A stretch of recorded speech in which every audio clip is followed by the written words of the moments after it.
stop liking bubbles? Because of this. This made you not like bubbles? This has ruined bubbles for me for the rest of my life. You need to come over. Listen, you're welcome to come over to the house, Mm. and we got bubble machines over Oh, here. We got the automatic bubble machine that just we had it out for the 4th. You know, where the kids were, running around with little sparklers and all that stuff. We had the bubble machine. It just automatically blowing all these bubbles, through the whole yard and everything. It's great. Okay. It'll make you feel good about bubbles again. Okay. I'll have to come over. Make bubbles great again. That's my. Is that your campaign slogan? MBGA.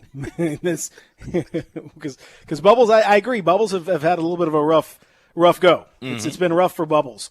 Yesterday, the NBA arrived and the bubble began to seal up in Orlando with several teams down there. The Brooklyn Nets, for example, are one of those teams. And at CJ, I don't know that they have any players left at this point. Why are they even there? DeAndre Jordan is out coronavirus. Spencer Dinwiddie out coronavirus. Wilson Chandler out by his own volition. And Taurean Prince now has tested positive for the coronavirus, and he will sit out the Orlando restart, which means that the Nets have Karis LeVert and Joe Harris and me and you and Zach out there basically. Nope, I'm out. Let's go. I'm out. Let's go. I'm out. Let's run it. Oh, we know. Hey, Zach's a baller. We know. We've heard about Zach's exploits on the field and on the court. We know Zach is a straight up killer on the court. So no question, he's going to probably drop 20 on everybody every game. But I don't know about the rest of these dudes. I really don't know. It's I don't know who's on this team. Garrett Temple is still there. Garrett Temple is there. Rodion's Karooks in the house. Jared Allen, I think, is still in the house. I think he's still okay for now. But they have absolutely no bench, and so between them and then Bradley Beal is got a shoulder injury that helpful. It's helpful he's got a shoulder injury. I'm not saying he doesn't have a legit shoulder injury. I know it was bothering him to some degree, but I will say that I hadn't really heard much about that shoulder injury until right about now. Yep. And the fact is that means that he does not have to travel to Orlando, and he still gets paid. Mm-hmm. If he opted out without the injury, he would not get paid. So it's very convenient, right? Hey, they say he got a shoulder injury. Who the hell am I to say he don't? Absolutely. Oh, listen, no, I applaud. Do what you got to do. Mm-hmm. Let that hustle be real. Whatever it is you got to do. But so the Wizards, Nets, what are we even? Are you like? Why are the teams in the West busting their buns to fight for that one playoff spot when you got the Grizzlies, you got the Pelicans, you got Blazers and Spurs, and I'm not even going to include the Suns. The Kings are there, but the Suns, forget about the Suns.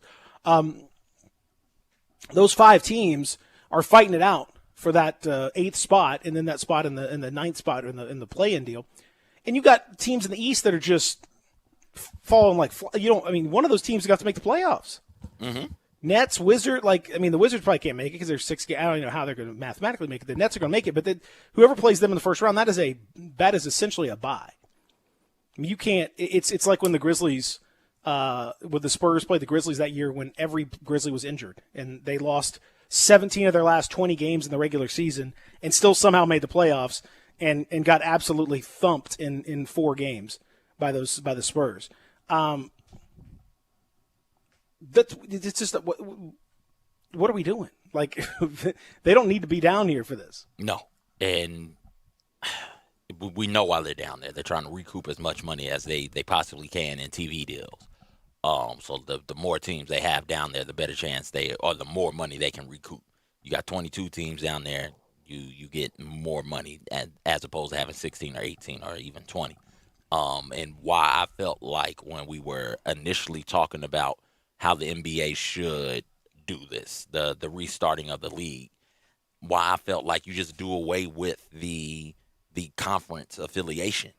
It's one thing to be to be Boston and you're a 2 seed, but the 15 seed is Portland, right? So you have to travel clear across country to play those games and the toll that might take, and that's not really fair for you. Well, in this situation, there is no cross-country travel. Everybody is in one spot, one location, so it doesn't make sense to me to still have that East-West designation now.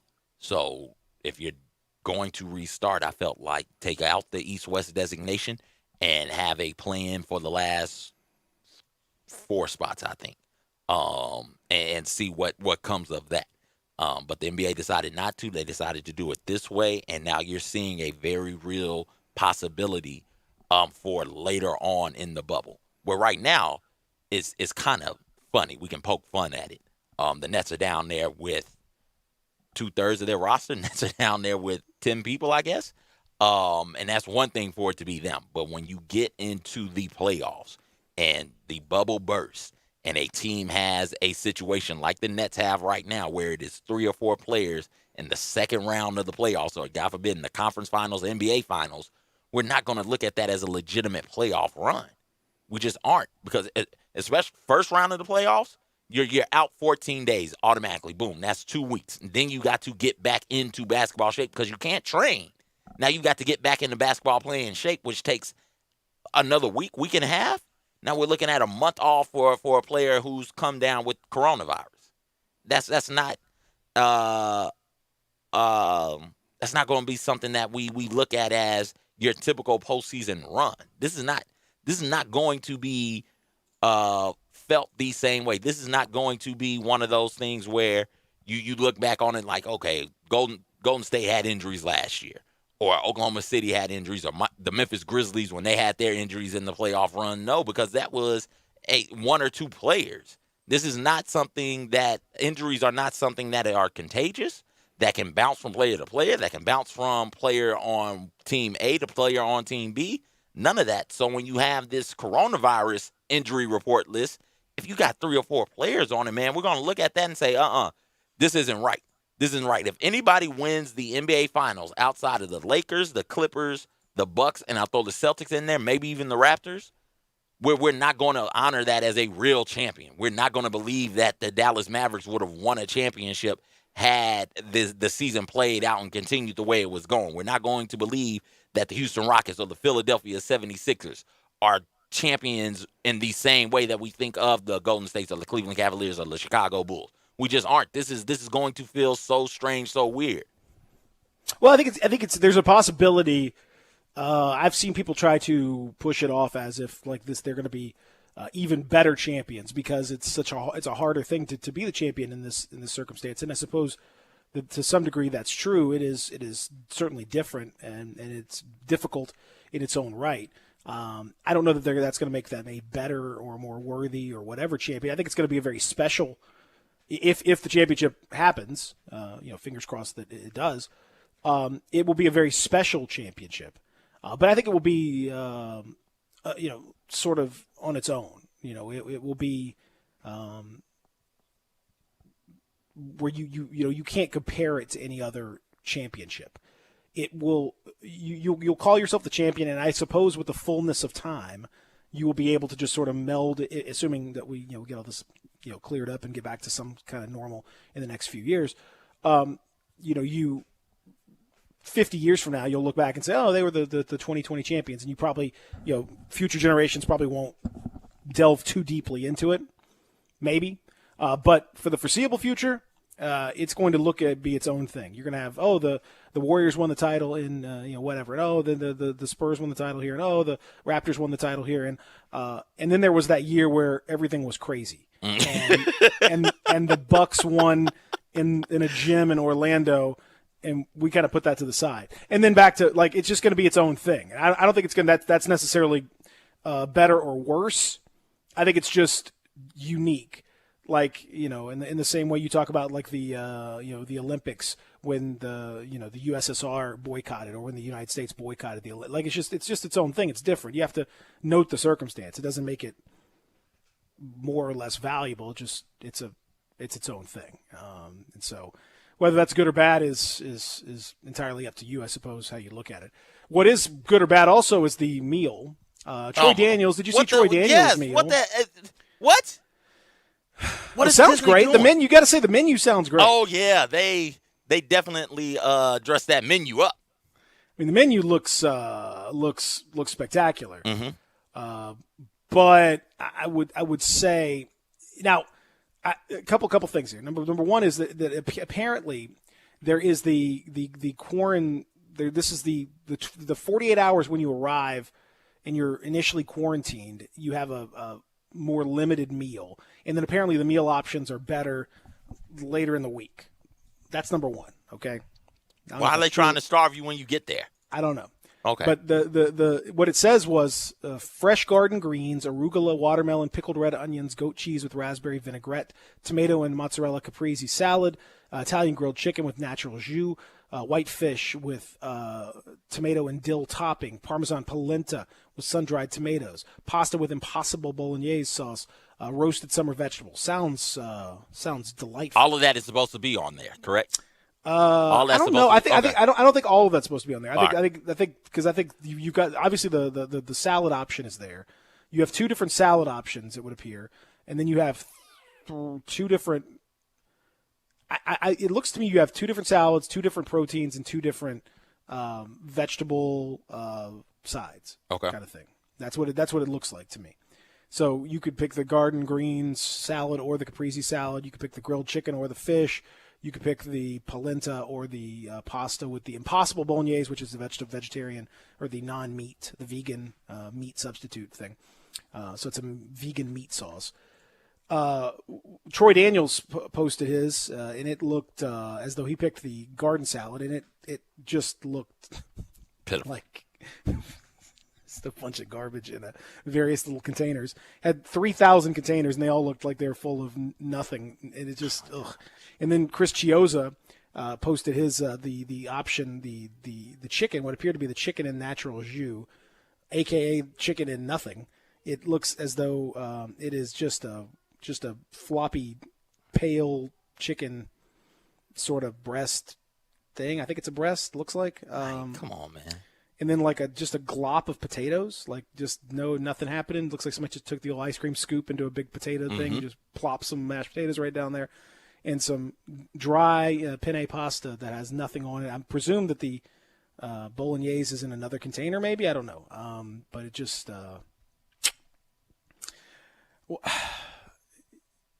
again, you're paying hundreds of dollars a night for these things, man.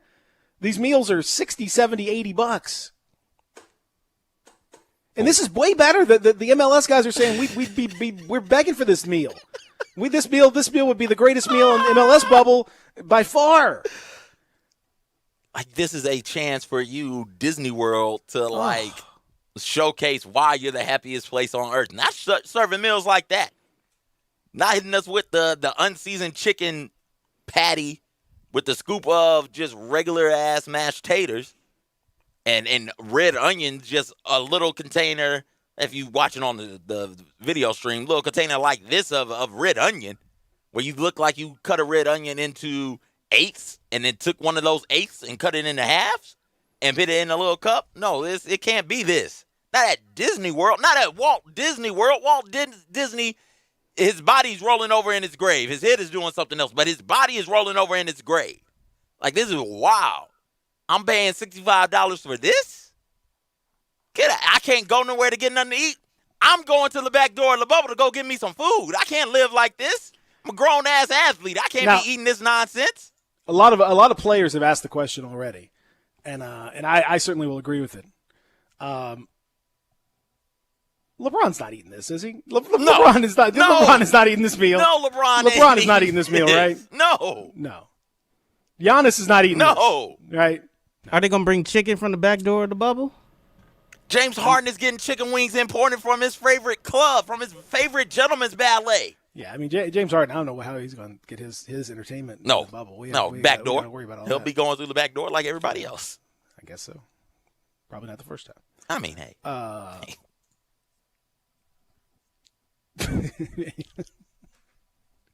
I mean, Joel Embiid, is he going to eat this? No. These players. Now, look, here's the other thing, too. Now, I'm a gentleman of some carriage. You know what I mean? Mm-hmm. I think you know what I'm talking about. Mm-hmm. I likes to eat. We share I that like- in common. You know, you and me both. You know, got a little tum here. You know what I mean? A little bit working. I mean, I'm certainly a great athlete. I'm in great shape. I'm not gonna lie to you. Very sexy, great shape. That's true. Looking That's good. not. That's true. All that's true. Two for But I three, do man. like to eat. And now I will say this. Now, I mean, I'm going to be honest. Okay, I'm just going to be real with you guys. A lot of people may disagree or may not realize this. I'm not an elite athlete. I'm a good athlete. Okay. But I don't want to burst anyone's bubble, so to speak. But I'm not an elite athlete. I'm a very good athlete. I'm a high level athlete. But I'm not, maybe not an elite athlete, like at the NBA level. And I still need a lot of food. I need a lot of calories. You know, it takes a lot to fuel this fire, baby. That's not enough food for an NBA player. No. NBA players eat like 3,000, 4,000, 5,000 calories. I mean, when you are expending the kind of energy that they expend in a game, in a workout situation, you think that's going to be enough? A piece of chicken breast and a salad and what? That's not enough for me. And a little container of watermelon? And a little watermelon pieces on the side with No. I bet the bread is hard. You know I the bet the bread bread is is hard. hard. You know the bread is hard. What is this? This is what you give to the That's like a 500 calorie meal, 600 calorie meal. this is what you give to the people at the dental hygienist convention. You don't Yeah. give this to Yeah. top-notch athletes. That's right. You give this to This is the regular insurance people. salesman of the year banquet. Like, that's what you give That's them. what you get. Oh, great. I mean, this is Everybody nice, I in there is guess. under Yeah. 5'10". Yeah, like, that's what you raggedy give them. chicken. It's kind of whatever, undercooked, sort of sad little salad. It's sort of wet and just kind of overdressed and just sort of ugh, yeah. That's what you get, and you expect that. That's fine, whatever. Like we all know what the deal is, and you get, and it's all saved by that little slice of cake or a little whatever that you got on the that's out there. You know, that's okay. You like that? Yeah. But I saw no dessert. Where's the dessert? Peter, where's the Where's the food? dessert? Where's the food? Forget there's no dessert. There's nothing, no dessert. You got one little floppy ass piece of chicken breast. You got some, I guess, salad. Some type of grass is thrown in a container. You got a little itty bitty thing of red onions. That's it, just the red onions that you eat just by themselves. Or you putting that in the salad on the chicken? I don't know what you're put that doing in the with salad. I believe that's going to go in the salad. that. I mean, in the container of watermelon with the hard piece of bread. Like, come on, man. That's rough. And it's Disney. Disney's supposed to have money. They supposed to know what's up, man. Disney don't know what's up. At all. What am I paying all that money for Disney Plus if you guys are going to serve our athletes this? All that money I spend a month on Disney Plus. Y'all can't serve my people nothing better than this? I mean, they took that money you spent on Disney Plus. I think all that $6-7 went to that meal. Yes, that That's- my yeah, monthly you're- payment to Disney Plus. They halved it and came up with 2 meals. Yeah, that's right. It definitely went all there. It's all on that plate. You can all see it right there on that plate. Good Lord. And again, MLS is worse somehow. MLS is worse. So I don't know. I mean, the bubble is, listen, these guys are, everyone's getting well paid. A lot of people, there's a lot of people that have it worse in this thing, but it's not great. I can see why players would be reluctant to go down there, just in general. My shoulder hurts looking at that. I got a shoulder injury now.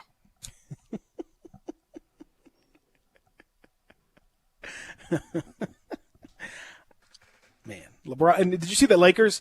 Because they haven't left yet. They don't leave till Thursday. And LeBron posted his Taco Tuesday menu. He had these beautiful looking tacos. And Kyle Kuzma posted a sushi. He was eating a sushi dinner. He posted this beautiful sushi tray. And I mean, that's just, now you're just trolling. I mean, that's not cool. Come on. Yeah, that's how you get some karma. That's how you get some. That's how your meal gets messed up. It's bad and it's gonna get messed up on Thursday. You won't even get a good meal. I mean, you won't even get a good bad meal. You're going to get a bad meal if you don't watch out. Karma ain't no fun.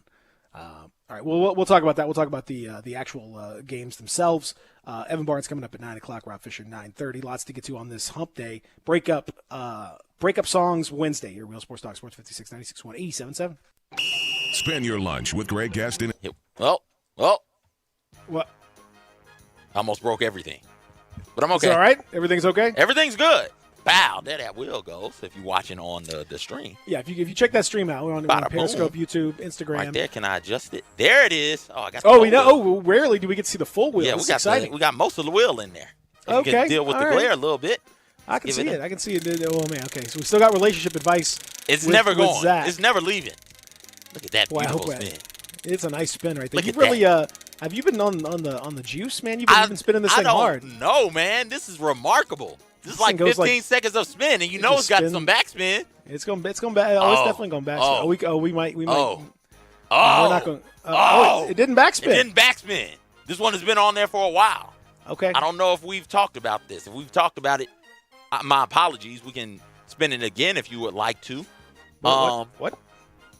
Ultimate No. fast food meal, $20. I'm giving you $20. Why in the world will we respin that? That's a great. That's a Okay, great I didn't know if we had talked about it before.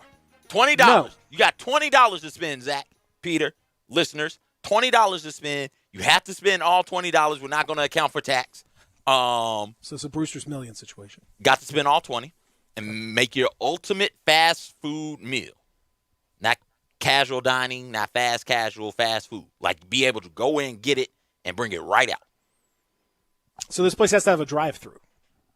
Is that how we're No, defining it the fast doesn't. food place? It does not have to, because Little Caesars doesn't have a drive-through. But I think of Little Caesars with the hot and readies as fast food. Yeah, but it's got okay, all right. So, but not another pizza place because you'd have No. to call it in. and Yeah, all that. yeah, Okay. So this is you have to be able to walk up and get your meal within like 5 minutes or something. yes. Like a quick time, right? Mm-hmm. Man.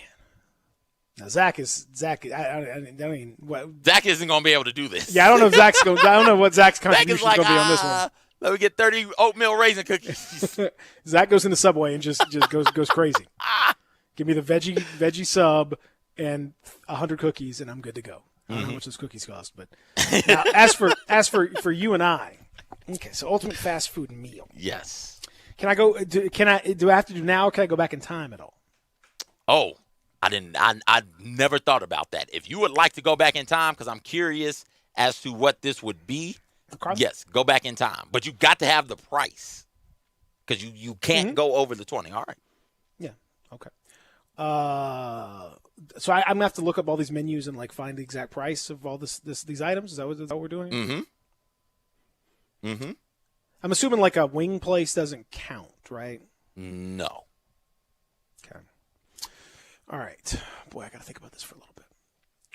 I know I'm big into Sonic, man. Okay. Sonic is my go-to fast food spot. Okay.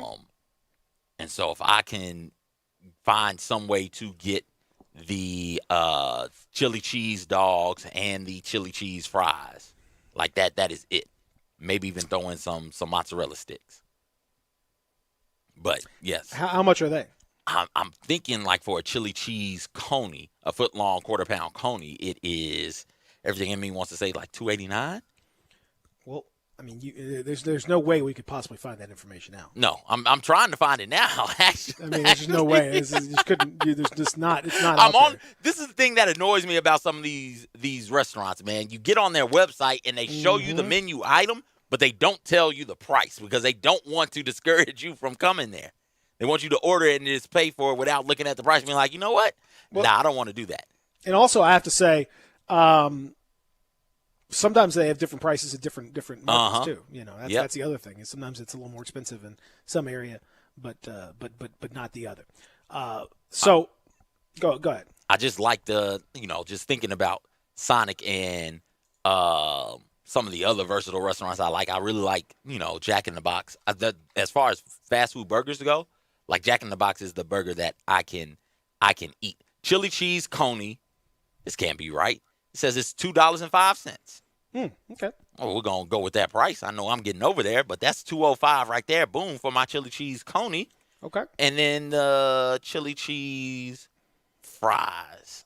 Because, see, I don't want to fill up on drinks. So for the combo, it is $5 and some change. But, see, I don't need a drink. I can drink water at the house, so I can get a canned drink from the house. Ooh, the cheddar R's are good, too. The chili cheese fries for the size I want, the large is $3.59. How are chili cheese fries more expensive than the chili cheese dog?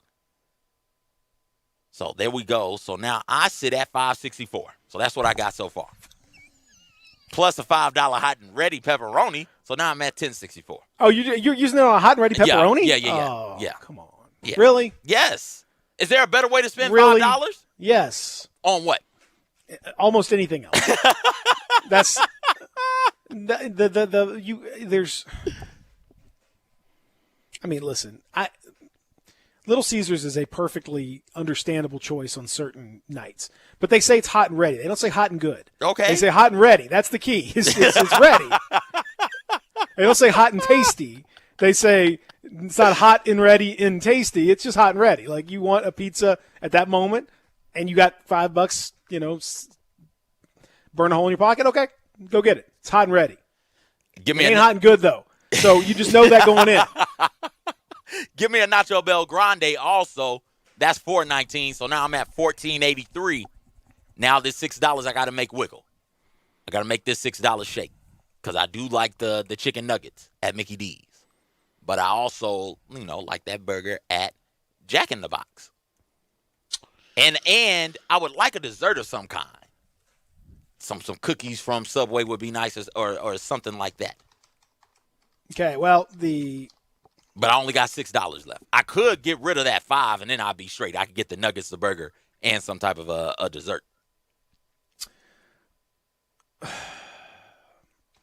All right, so I'm going to. Oh man, there's so many. I want to stick with some basic stuff. Mm-hmm. The reason I ask about going back in time is because I want to go back into the 80s.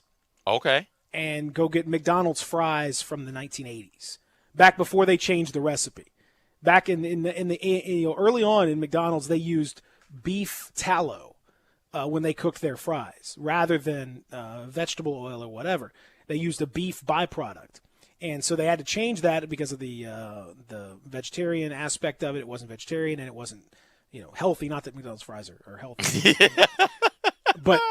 But it was so, and if you ever remember back in those days, many people that have not had them since then, you don't know what they were so phenomenally good. But Zach, couldn't have eaten them because right. they had the beef tallow, and I get why they did it, but they have not tasted the same since. And back in the day, McDonald's fries, oh my goodness. Those were just, it's a perfect melty, just buttery. Oh, so I want 2 large orders of those. That'll be about back in the day. That'd be like probably 50 cents each. But I'll say I'll give me that. We'll call that $3. Okay. Just for the sake of argument. Then I want 10 spicy nuggets from Wendy's. I like the Wendy's spicy. Okay. Nuggets. That's about $2. I think they're $1 each. I think they're on the dollar menu. So I'm just going with some basic items right there. Give me a spicy chicken sandwich from Chick-fil-A. Oh, Chick-fil-A chicken sandwich. Okay. Yes. Yeah. I think I might. Yeah. Oh, that lemonade with the chicken sandwich. It does Mm-hmm. it hits you in a special place, man. Yeah. Give me that spicy chicken sandwich from Chick-fil-A. That thing is. And then I want a double meat Whataburger. Is Whataburger good? Whataburger is so good. Okay. You will hear a lot of people talking a lot of mess about Whataburger that don't understand it. But Whataburger is spectacular. For a fast food burger, it's everything you want. Okay. And I'll even throw in some additional fries because I like the additional fries from In-N-Out. I love animal style fries. In-N-Out, I think they're great. Fabulous. I wish we had them here. Sadly, we don't. And then I'm gonna throw it all the way back. Okay. Because I think I'm about out. I think I got room for one more item, and then I'm going to go with a half price Route 44 cherry limeade from Sonic. Okay, nice. That's what I need that. I'm gonna go with a Big Montana from Arby's. Oh, that roast beef. Okay. I love that Arby's roast beef. It's delicious. They got the meats. They do have the meats. You can say what you want about, but that's a delicious sandwich. I forgot about curly fries, man. Arby's has some really good curly fries. I might have to go curly fries too. Man, I took off fries though. Took off my chili cheese fries and picked the curly fries from Jack in the Box. I really like those curly fries. And I'm going to, so that took me down to $13.80, and I'm going to add, because Church's Chicken does a ridiculous deal where they give you 3 pieces and a biscuit for like $3. So I'm going to partake in that as well. So that leaves me at $16.80. Now I've got $4.20 left, and I think I can get me another sandwich, maybe that chicken sandwich, that spicy chicken sandwich from Chick-fil-A or some type of a dessert. I can't think of anybody who has like a really good like dessert option at their respective fast food locations. I'm blanking on that. I mean, I think at that point you got to go with. You can go. Dairy Queen has a great Blizzard selection of Blizzards right there. The shake machine's always broken at McDonald's. So you can't. Sonic's got great desserts. Sonic does. Sonic's there's a brownie batter blast that's delicious. Plenty of good options for you there. If you need dessert, I'm not going dessert though. I'm going. I've just straight food. I got you. I got multiple fries, multiple nuggets. I might go old school McNuggets as well if I have room. The dark meat McNuggets were so good. They were good. They were good. I hate that we decided we were going towards this white meat. The dark meat, because it was so fat, so flavorful. And it just hit with the sweet and sour sauce and the combination of the French fries with the ketchup and the orange high C that they don't do anymore for some reason. Oh, so good. Yeah, the dark meat is the way to go. I would do substitute thighs for breasts in almost every meal that I make. Any recipe that calls for breasts, I almost always substitute thighs. Cheaper and to me, more delicious. Texters 67129. Your menu now. Zach, go ahead and hit us with that sweet menu option that you got. Yeah, that's what I thought. Yeah, no. I'm actually, I was in the middle of calculating my prices here. Okay, all right. So for Sonic, give me the mozzarella sticks. Oh, those are really good. Okay, all right. I guess the medium pack. So that's $2.49. Okay. Give me the Little Caesars pizza. Okay. Cheese, just straight cheese, obviously. Just straight cheese. We'll roll with that. Both you guys with Little Caesars. Come on. We gotta do better than this. I typically don't get a foot long, but I will get a foot long for the purpose of this exercise. Okay. Well, they're $5 right now. So yeah. Go for it. It's and in addition to that, in addition to the foot long, I'm also getting 5 oatmeal raisin cookies because they are 59 cents. And so I get 5 of them. That'll get close to my total. So that's $2.95. Okay. Give me the cup, the scoop of ice cream from Baskin Robbins. Okay. And give me the Rally's checker fries, and that's $2.49, and that will total up to $19.93. Nice. He did it. Oh wow! Look at this guy. Very impressive. I'm adding the 12-piece livers only from Pirtles. Oh, nice. That takes me to $21.79. I think that's close enough. And I guess I have to go trying to stay under $20. I have to go with the 6-piece liver from there, not necessarily the 12, the 6-piece, which does take me to $20.09. That's perfect, right there. There we go. I forgot about it. I wouldn't mind going. You got some time to think about it. We got some text also. That Pirtles gravies. Oh, so good. Oh my gosh. You can spackle with it. It's thick with many C's. Let's think about it. I want to hear what the texters have to say as well from the Family Leisure Studios. So we got Evan Barnes coming up 9:00. Rob Fisher 9:30. Lots to get to on a hump day. Real Sports Talk Sports 56 96 187.7. Take Sports 56 with you on your sanity of this program. Evan Barnes joins us now. At Evan_B on the Twitter. Covers the Grizzlies, Tiger football as well for the esteemed commercial appeal. Evan, can you help bring some sanity to this program?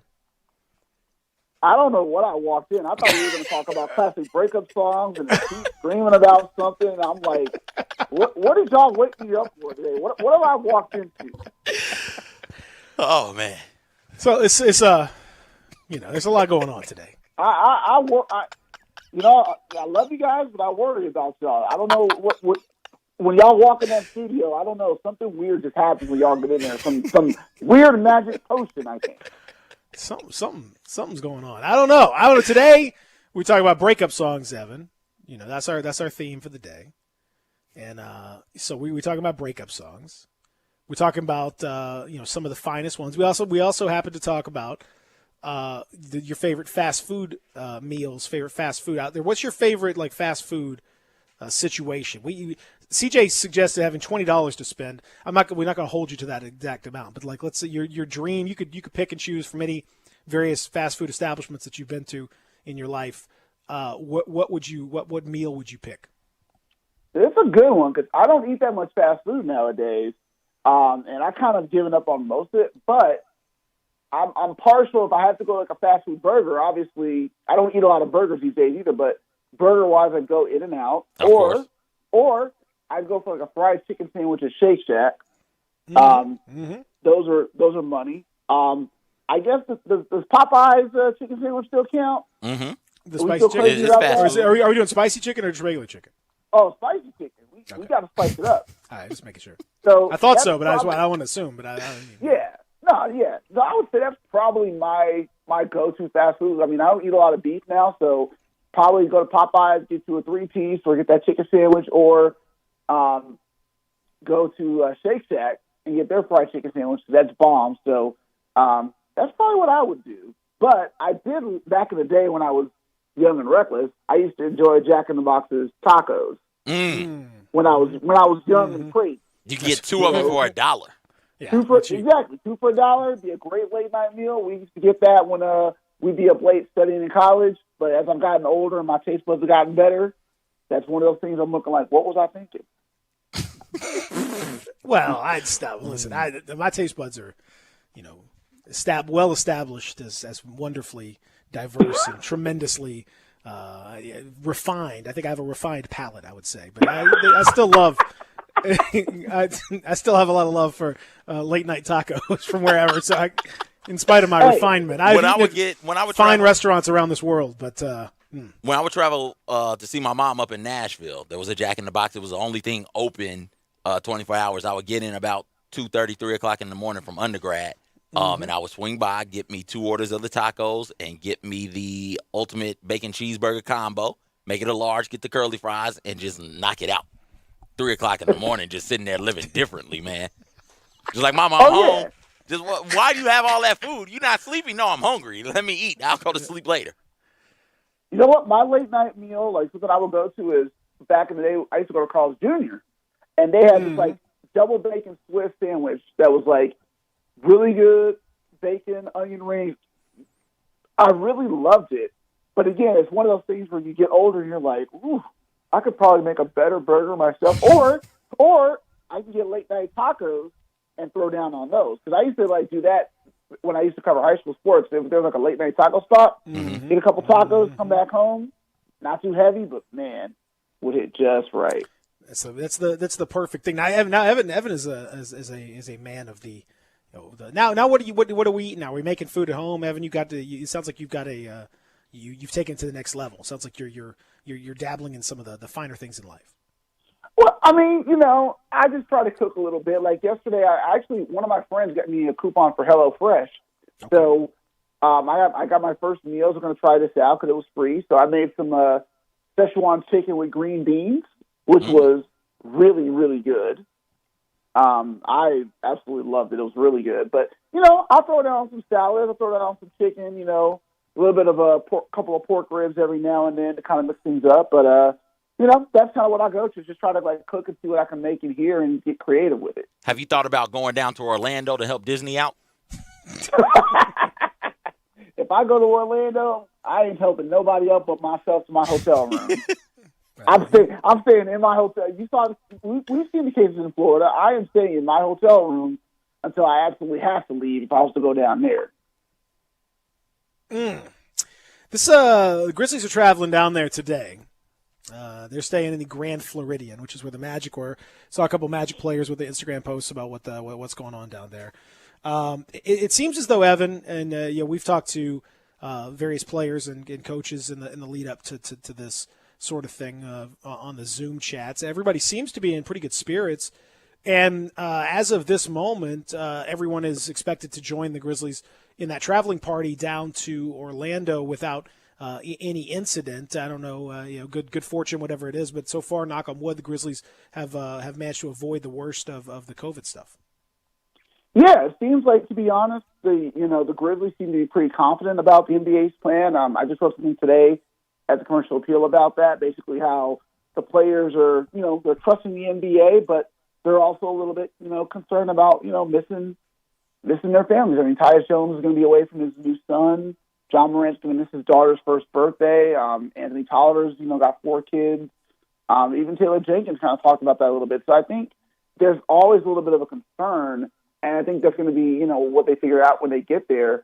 But for the most part, they seem to be pretty confident. We haven't heard the level of concern that, say, Damian Lillard or some of the other guys have had, which has been pretty, well respected and understood. And that's kind of good for the Grizzlies. So all you can do is just hope that when they get there, once they get tested in quarantine, that, we don't see any positive tests or hear about any positive tests. And then after 2 days, they can get back on the court. So we'll see. But it's all kind of, like I said, it's kind of like running into a minefield and praying you don't step on a landmine just because we don't know what could happen. Yeah, Evan, the Grizzlies had a nice run. Like they by run, I mean nice season. Honestly, truthfully, if we just look at it, let's say the season doesn't get restarted, the season just ended when the season ended. The Grizzlies were 500 or better most of the season, if I'm not mistaken. And so they had that to hang their hat on, and they're getting healthy now. They are healthy now. You got a healthy Justice Winslow, you got a healthy Jaren Jackson Jr., you got a healthy Brandon Clark, you got a healthy Grayson Allen, all coming back and all getting after it out there on the hardwood. What do you expect to see from the Grizzlies when they do get out there and begin playing games, and what would a successful trip down to Orlando look like for Memphis? I think for me, we're all reasonable that obviously the best case scenario is they get that 8 seed. I mean, they get the 8 seed, they win that play-in tournament against, maybe Portland or New Orleans, and then they're in the first round against LeBron James and company with the Lakers. I think that would probably be the best case scenario. If they get through there, Justice Winslow meshes in really well on the court, and you get a taste of what can happen next year when he gets a full season here. And of course, let's assume John Morant has a couple of highlights to make us all remember why he's the Rookie of the Year favorite. So I think the best case scenario is, let's say they win 3-4 games. That gives them the 8 seed right there. And, if they get in that play-in tournament and they win, hey, we saw what happened when they played the Lakers last time, and that was without Jaren Jackson and Brandon Clark. So who knows what could happen? Maybe they push to 5 games. It'll be a fun series. So I think people are understanding, like, look, let's just hopefully get through this without major injury or major concerns and, make the most of it for about a month. Do you think there will be an asterisk or any special kind of notation next to whoever ends up, assuming this thing goes through and there's no stoppages or anything like that? Is there some kind of notation about the eventual champion of this thing? I'm not a fan of the asterisk because it was brought up 20 years ago when Phil Jackson tried to diminish the Spurs winning during the lockout. And I thought that was kind of sour grapes. Here we are 21 years later, the Spurs, that was the first of the Spurs, 5 championships. I don't think we look back at that and say, well, that's not legitimate, or the Heat winning after the lockout year, short lockout season, that's illegitimate. I think we all understand that whoever wins this, it's more a case of survival. If you survive this season, if you survive without, any major incident, if you make it through and hopefully, there's not a case, a COVID outbreak that affects the playoff series. If you win this, I think we're all going to understand that, hey, this is under different circumstances. This could be a very, weird situation. Like, let's say if it's not the Lakers or the Bucks for whatever reason, some other team wins. Okay, we're going to just say, all right, they won. But I don't think we need an asterisk because I think we're all going to talk about how, man, this postseason or this return was really weird because such and such happened here. So I don't think an asterisk is necessary because we're not going to forget what happened and how this setup was. But I don't think we're ever going to see anything like this again. Hope not. I hope this is a one-time deal right there. Also, since and you've been you've been kind of keeping an eye on what's going on, with the Tigers as well. Although you things are changing over at the CA, but do you think with all this going on, what kind of a season are we going to see in college sports? What kind of a football season are we going to be able to see? What are the parameters as you kind of look at the landscape of this whole thing? How do you see it shaking out? Well, I think we're supposed to hear soon about the Ivy League basically pushing fall sports back to the spring, I believe. Today is the day we're supposed to make an announcement on that. I know that the Power Five and the Group of Five are going to wait longer to see what's going to happen, but I think what we're going to see is, obviously if there's a season, we're not going to see a lot of fans, if any. I mean, I know Memphis has said that they're only going to let season ticket holders in. At this point, unless the cases go down, I can't see how any venue allows that many people even spread out in the Liberty Bowl, which helps them. I just can't see how that many people can be in an arena or in a stadium. So I think if there's a football season, it's going to be a very strange one where, there's going to probably be a lot more discussions about the ethics of college athletes playing while certain schools probably switch from in-person learning. But I got a feeling that's going to change over the next month where schools are realizing, hey, we need to change up because we don't want to put our students at risk here. So I think the season is going to be very interesting where I worry about, players testing positive before a game and that leads to games being forfeited or canceled. And ultimately, how is that going to play out, with ethics, with liability and all that stuff? I think this is going to be, it's going to be the biggest challenge, but it's also going to be something where I worry that we're not going to see the fallout for it for like another year because it's going to be costly. I mean, Memphis told us they're expecting to lose 7 figures from this fall if they don't have fans at games. And if other sports don't happen, that's going to be another blow. So I would be very concerned what it looks like, and I don't think the outlook would be as positive as people think because we just don't know as of right now if we're going to see football on September 5th, at least in Memphis. Well, and I think, as you say, it's a longer term kind of thing, like trying to figure out what's going to happen. It's a little bit like some of the stuff that we talk about with the COVID itself. Like you put something into place and you don't see the impact for 2-3 weeks, a month down the line because it takes time for it to all happen. You're not going to see the full impact of what happens in fall sports and particularly football until way down the line. I can envision, though, Evan, a scenario where you're going to see. We've already seen a lot of FCS schools. We've already seen some of the classics. HBCUs have been affected by this. Morehouse has canceled football altogether. We've seen 2 classics canceled, and including the Southern Heritage Classic, and more are under concern and jeopardy. I think that they're going to happen at all. The concern long term is that we just see a whole reshaping of the sport, and it's kind of exposed how fragile the economy of the whole thing is, and how much it relies on unpaid labor, and how much it relies on these players who are not being protected and not taken care of by legal concerns with all of this. I wonder if at the end of this thing we don't see a massive reshaping of the whole climate. I would love to see that just because I think the way, with college sports for now, with the name, image, and likeness discussion, I would like to see it because I think the fundamental structure is very much not in the favor of the labor, which is the athlete. The athletes are the ones who make this possible. The athletes are the one who we are here to see when we go watch these games. As much as people love the coach and the culture of the coach, the athletes are who we need to see, or who we want to see.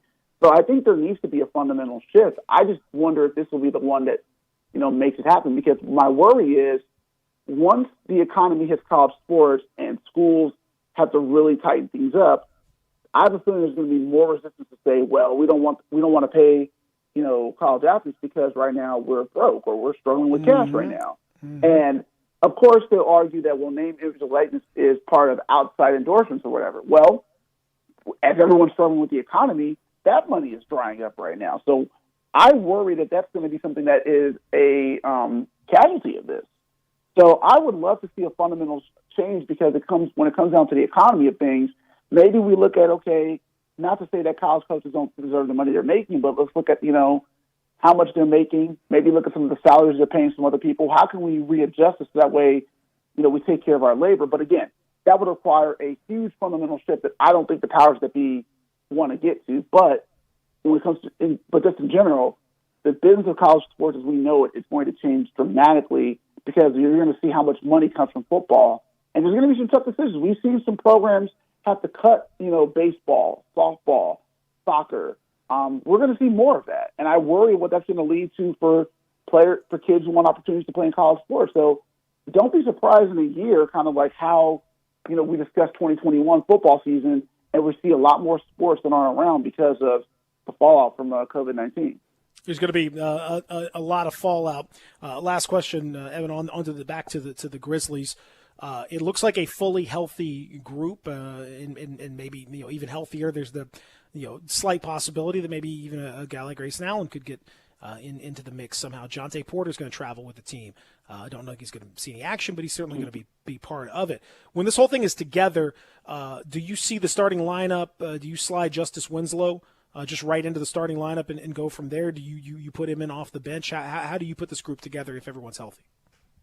I was thinking about that the other day, because I was wondering just kind of, who do you slide in for that fifth role? Do you stick with Kyle Anderson for now? Do you keep, Anthony Melton in there and go like a three guard lineup a little bit? I would be curious if Justice Winslow slides right in, because I think Taylor Jenkins has always been about chemistry and being, strong with his rotations. And honestly, I was watching some of Justice Winslow's highlights. Him as a playmaker would give that starting lineup of Ja, Dylan, Jaron, and Jonas a lot more, creativity, what they can do passing the ball, moving it around.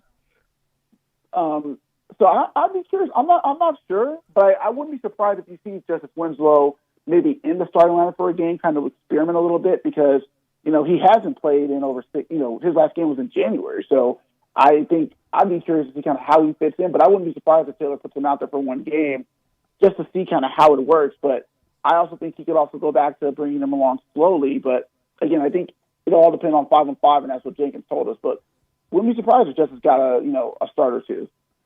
He's part of the future, and they will have a chance to work him in the exhibition games and in the training camp, and it will all get underway in Orlando. Fingers crossed it all goes well when they travel later on today down into the bubble. Evan, thank you, man. Have a good one. Thanks, Evan.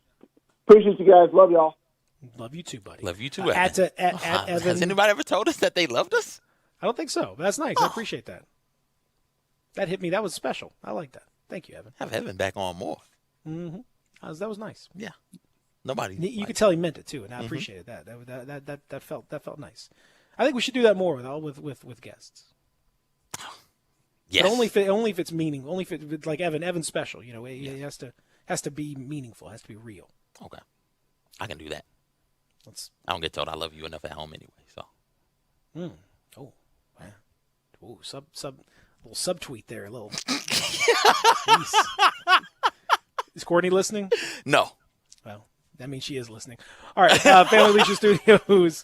That's where we are, of course. Family Leisure, where the action is. CJ may have to check on some of those play gyms. You could probably sleep in one of those play gyms if you need to, which you may need to later on tonight. We will find out. But it's a great spot for you. Those pools, man. Get in there. Get in there, because public pools hard to find these days, and then maybe you can't travel as much as you you normally could. But, man, wouldn't it be nice to have that pool in the backyard? You can hook that up with Family Leisure. They can help you. 2120 Witten Road, just north of I-40. Rob Fisher, the Hatchet Man. You talk about somebody who knows about home improvement and making that backyard really special. He certainly knows about that. He'll join us next. Real Sports Talk, Sports 56, 96.1, 87.7. Sports Time on Sports. We slide over to a different portion of the bubble where he's currently, I'm sure, working very hard and diligently to get himself and his he's got to be in game shape coming up here pretty soon. But he's been working on that backyard, which is a thing of beauty right now. He's the Hatchet Man, of course. He is the Tim the Toolman Taylor of Memphis, ladies and gentlemen. Rob the Toolman Fisher, how are you, buddy?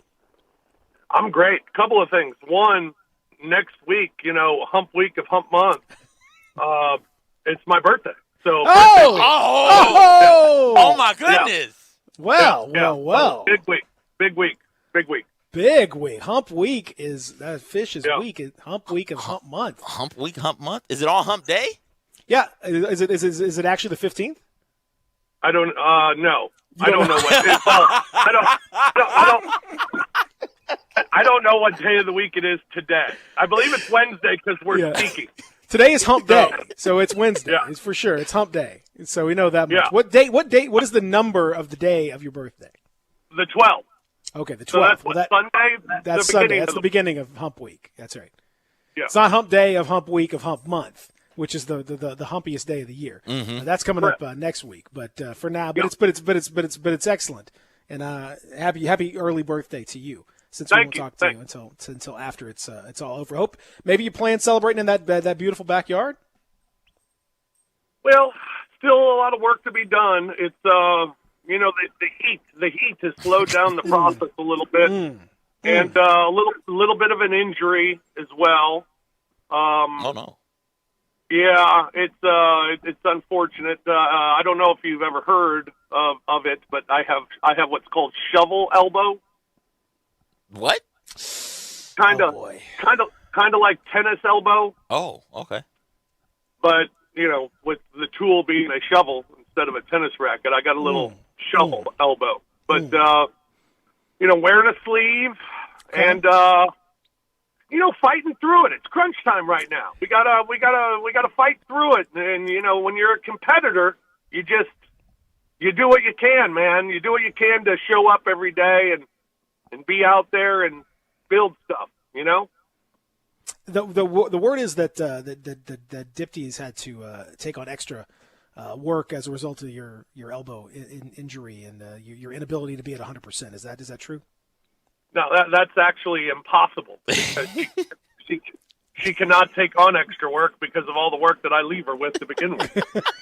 This just means, normally I'm on a work 10 minutes, 5-minute break schedule, kind of how I go. Mm-hmm. It's more 5, 5, 5, 5 now. So, yeah, just a lot more breaks. Bursts of energy, right? Burst, and then you got to put the break. I understand that.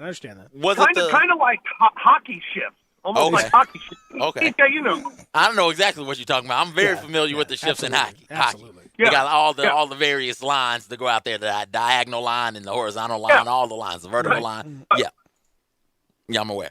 Did the elbow injury happen because of all the loads you were moving last week? I know we talked about it. You had 2 large loads come in during the show, right before the show started, and then it looked like 2 more large loads came right after that. Was that when it happened? Yeah. That gravel rock, not to be confused with Fraggle Rock, but gravel rock. Sometimes when it gets really hot after it's been wet a little bit, then it gets really hot. It kind of turns into cement. Oh. So when you're trying to transfer it with the transfer shovel, which you can get a beautiful one from Cobalt, which is amazing. When you're using the transfer shovel and you try to just dig in and you think it's going to be soft, and no, boom, you hit concrete. Really just jars the elbow. So it's been tough go here with this load, but we're making hay. We're getting after it. Is there a load management situation going on here? Not this time of year, Peter. Not this time of year. Wouldn't it have to be load management for the management of the load? So load management. Uh-huh. Okay. Yeah, there is a little bit of that. Yeah, you gotta manage the load when you get the opportunity, and and then the load manages you sometimes. Well, that's very true. Yeah. Like last week when you were dropping loads, Everywhere. three, four, on the driveway, and you had that big, huge drop off. I mean, unbelievable stuff. So I guess that's where the load manages you, I guess.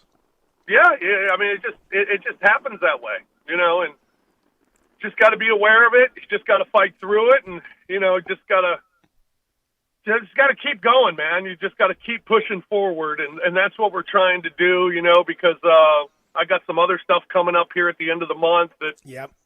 it's going to take a little time away from what we're trying to accomplish. So yeah, trying to get as much done here in the next couple weeks as possible. As you manage the situation there at home, what do we know about the situation at work as you guys look to get back in the swing of things and broadcast some of these games, which may happen here in the next little bit?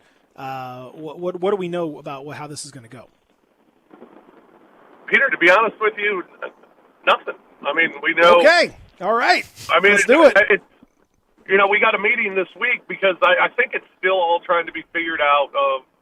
I mean, we know we're going to be here. We're obviously not going to the bubble because we're still here.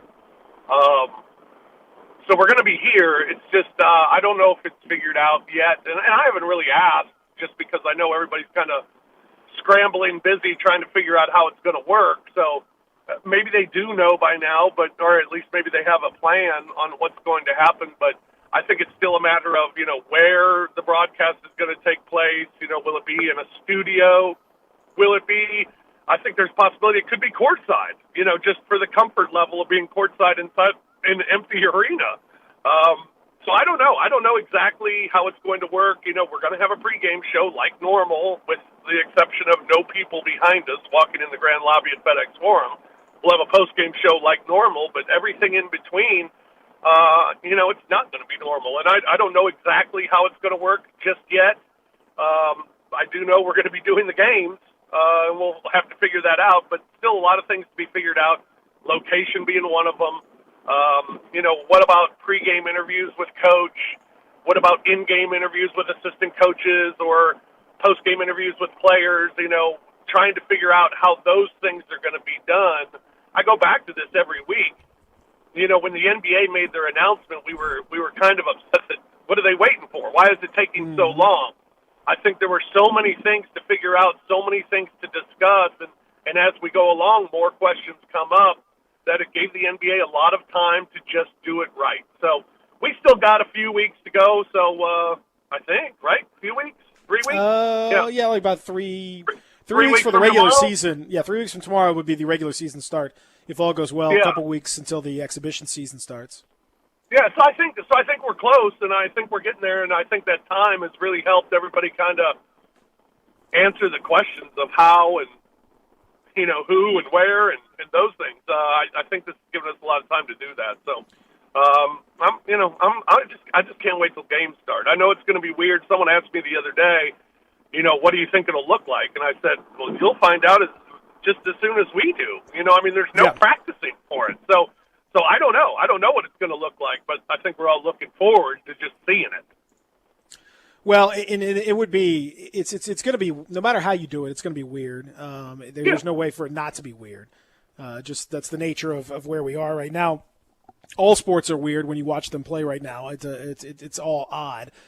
So why would it be any different down there? The thing that is I guess good and bad, and I asked Evan about this. Is there a? Do you think it's an asterisk title? Whoever ends up winning this thing, is it a special title? Does it get more consideration because of the links that everyone has gone to put this thing on? Is it somewhat tainted because of the lack of home court advantage and the fact that many players are not going to be able to play, and there may well yet be other COVID related absences over the course of the playoffs? How do you think the champion is going to be perceived?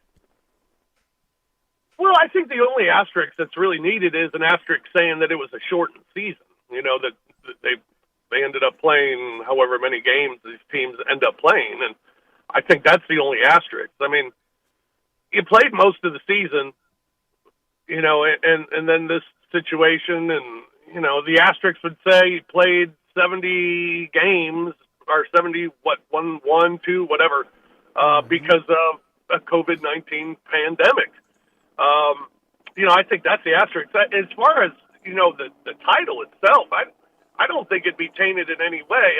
I think that to go through the grind of the season like these guys did for the most part, then to go through this grind of a pandemic, and then to go through the grind of being in this bubble and having to come out of it healthy and perform on a playoff stage and a playoff level in what is not actually a stage. Mm-hmm. I think it's going to take, it's going to take talent, obviously, but it's going to take mental toughness, a team that's got great chemistry. Those things are going to be so important. And with everybody being level and on the same page, we went into the season thinking it was a wide open season more so than it has been as of late. And I think going into this, we think it's a more wide open season than we thought going into the pandemic. Because I think going in, it was thought of Lakers and Bucks, and they're the two best teams, and they're going to go to the finals. Well, now I think it's a little more wide open because you don't know what can happen. You don't know how teams are going to react to this environment around them. So I think there are so many questions that make it wide open and make all the teams think, other than Brooklyn and Washington. Brooklyn, half their team is gone anyway. I mean, you're going to see a lot of Jeremiah Martin down in Orlando because he's going to be playing a lot for the Nets. I don't know who else is going to be playing. Karis LeVert, Jeremiah Martin, Jared Allen, Chiozza, woo! And that's from the Grizzlies' standpoint. It looks as though everybody is free and clear to travel down there, which is nice. Coaching staff, full coaching staff. Obviously, they're a little bit short because of the Niele Ivey leaving to go to Notre Dame, but they're still going to send everyone down there. What would you do with that group, Fish? Everyone should be healthy, including maybe even Grayson Allen. Jonte Porter's going to travel with them. I don't think he's going to feature, but he should be down there with them. With everyone healthy, including Justice Winslow, do you pop him right back in the starting lineup and let him just kind of start? He's going to be part of the core, so why not go ahead and get it going right about now? Does he come in off the bench and you go with like a DeAnthony Melton, as it had been prior to the situations and the COVID? What do you do there? Well, I think it's interesting because I guess it depends, too, on how you look at this restart. Do you look at it as a pickup from where we left off, or do you look at it as we're starting over? And it feels with the long – I mean, it's not like you're riding any momentum. You're just not. I mean, you've been off for 4 months. So I wouldn't be surprised if Justice Winslow starts. I mean, he was scheduled to come back the night that they were going to play in Portland, the night after the league was shut down. He was going to play. I don't think he was going to start, but I think he was going to play. And, how long would it have taken before he started? But now taking 4 months off, I mean, you're going to go through a short couple-week training camp. I think if you insert him in the starting lineup to start this camp, then he probably starts. I don't see the negative of him. I mean, I don't see the advantage of saying that, maybe we'll ease them in because everybody's being eased in right now. Right, so why not just throw them in the starting lineup? Yeah, and I mean, the other thing is, it's going to be interesting how this affects various teams because, quite honestly, some teams rely on that little crowd edge. I mean, like a team like Philly was phenomenal at home this year and absolutely awful on the road. Well, now you have just a completely neutral atmosphere. Does that benefit the favorite because then you tend to kind of take the home crowd out of it? Does it favor a team like the Grizzlies that just kind of is 2 or 3 years removed from playing in AAU gyms anyway? It's kind of like an AAU tournament. Who do you think gets the benefit of that, the atmosphere? I don't know. I think we're guessing on a lot of these things and trying to find out who has an advantage in this situation and who has a disadvantage. And We're I not think, supposed to tell people we're guessing, Fish. Come on, that's not right. But I think every time I go back to it, it's like, I don't know. I mean, because this is totally new for everybody. And, Yep. Because you could say, well, it's an advantage for the road team because now they don't have to play in front of that sort of road atmosphere. Mm-hmm. But sometimes young teams like the Grizzlies, they thrive on playing on the road and thrive on playing in a hated atmosphere. So I don't know who it really gives the advantage to. I would think it's more of a disadvantage for the home team. But then you think, well, I mean, more of an disadvantage because you don't have the home crowd backing you. You're sleeping in your own bed. But then you bring that up and think, well, nobody's sleeping in their own bed. Everybody's staying in a hotel. Even though there's no travel, you're still in a hotel. I mean, does it feel like a road game or does it feel more like a home game? I don't know. And I think it'll be fun to watch that first night because those teams are going to kind of be the guinea pigs. And you'll kind of see, how teams react to certain situations and how teams, come out, whether they're ready to play or they're sluggish to start and maybe don't get into it until the second quarter. I mean, those are all questions that'll be found out, which I think make this restart really compelling for the NBA because it's such an unknown on everything that it's hard to really find advantages or disadvantages. You hear the advantage of, well, a team like the Grizzlies. Well, they were just playing AAU games. So, they're used to playing in gyms with no people, much more so than veteran teams. So maybe it gives them an advantage. I think the Grizzlies, this bubble situation gives them a little advantage because they got so many guys on their team that'll just sit in their room and play video games and be happy. I mean, so I don't know. I don't know what the advantages or disadvantages, but I guess we'll find out. And maybe they'll all just cancel each other out, and it comes down to who's got the better talent. And if that's the case, the best teams win. Well, I hope the best teams will win, regardless. I think that is very very true. And the Grizzlies, of course, have a little work to do to make the playoffs. Although they're in a good position to do that. Rob Fisher, Hatchet Man, brought to you by Cobalt Tools, joining us here. Thank you so much, Fish. Enjoy the rest of your hump day, buddy. Yeah, and Campbell Clinic. Shout out, Campbell. That's right. Okay. Got that shovel elbow working. Shovel elbow, yes. Listen, thoughts and prayers, Fish. Godspeed when you get that taken care of. All right, buddy. Have a good one. Love you, Rob. Bye. Yeah, love you, buddy. Bye. Fish didn't hit the same way with Fish. Man. No, it didn't hit the same way with Fish. We'll take a break. We'll think about that. We'll come back and continue here. For the Family Leisure Studios, Real Sports Talk, Sports 56, 96.1, 87.7. We are Sports 56. From a player standpoint, it's important to have,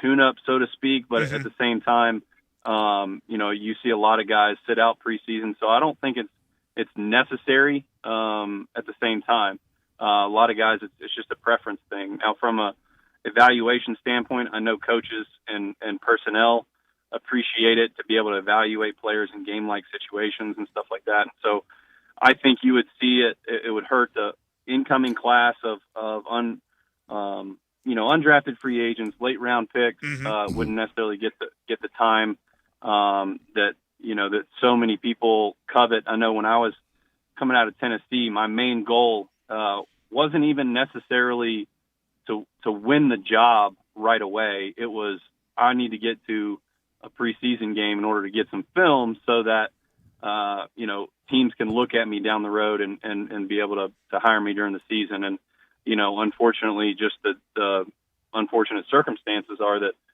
some guys won't get that time. But, going back to like the 2 versus 0, that's all a negotiation. And like I said before, we're going to figure all those things out as they play out. Morgan, do you guys hold your training camp at your facility, or have you guys in the past gone somewhere for training camp? So in my rookie year in 2010, which seems like an eternity ago, you old man. But I know, but yesterday at the same time, it's amazing how that works. We actually went to a college like kind of west of our facility in Baltimore called McDaniel. College, and we would practice there, and we stayed in a Best Western there. And I can't say that I missed the beds at the Best Western. I'll be honest about that. But now, because of the lockout, we had to basically have training camp in 2011 at our facility, and I guess because of the convenience of that, the team didn't have to move a bunch of weight equipment. The team actually installed air conditioning at McDaniel College in order for us to have, some comfortable spaces and stuff to be in. I think because of logistics, it was easier to have it at our facility, and so that's what we've done ever since then. And it's been nice to be able to sleep at home at times. Some of the younger guys have to stay in a hotel, but being a part of the 30 and over group, I get to go home pretty early. So what date are you scheduled to head to Baltimore? Our training camp starts July 28th, and so I'll probably go up a little bit early. I've actually traveled a couple times up to Baltimore, safely, of course, with my mask on.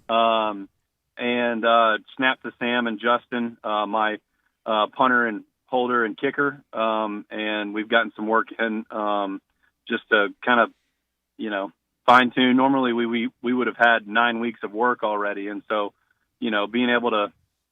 Fortunately, we have 9 years already together, so right.